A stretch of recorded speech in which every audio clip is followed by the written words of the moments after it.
Hello, girls and boys! Today we are going to do an experiment.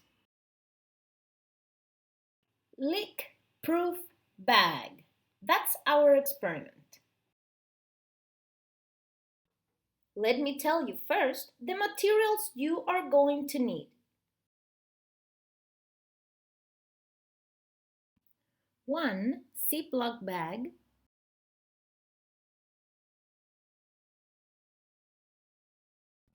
pencils,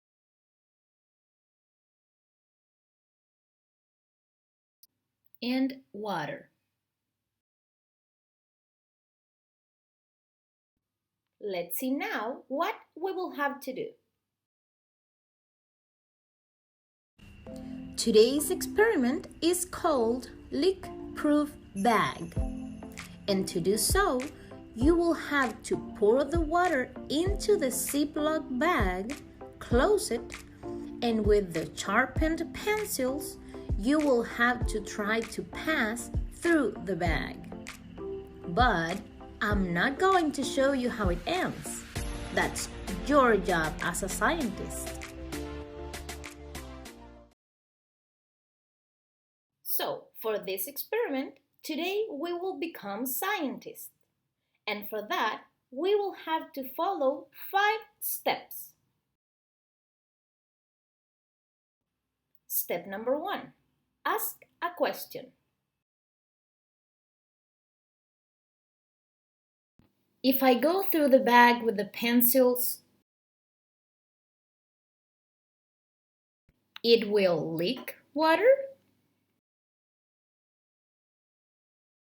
Step number 2.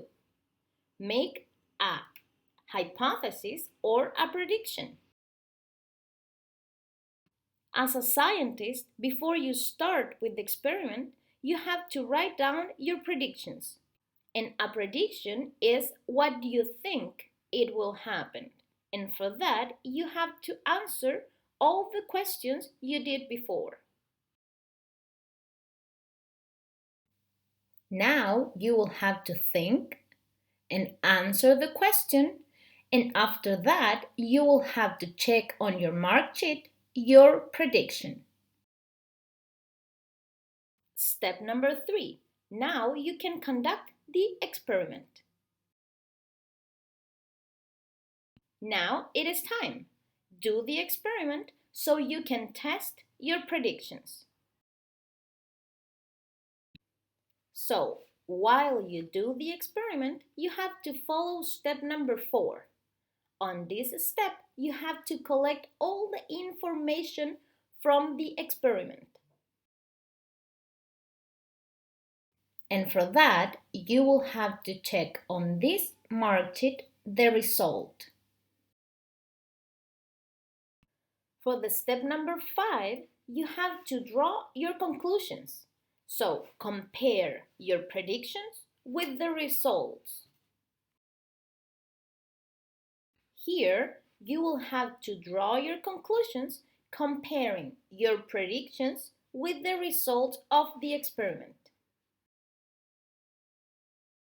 When you're done with your experiment, don't forget to reflect on it and let us know if you liked it. But wait, because as a scientist, and don't forget, you have to follow these 5 steps for your experiment. Before you start, let me tell you the materials you will need for next week. 1 transparent bowl, paper towel, 1 transparent cup, and water. So now go and have fun being a scientist.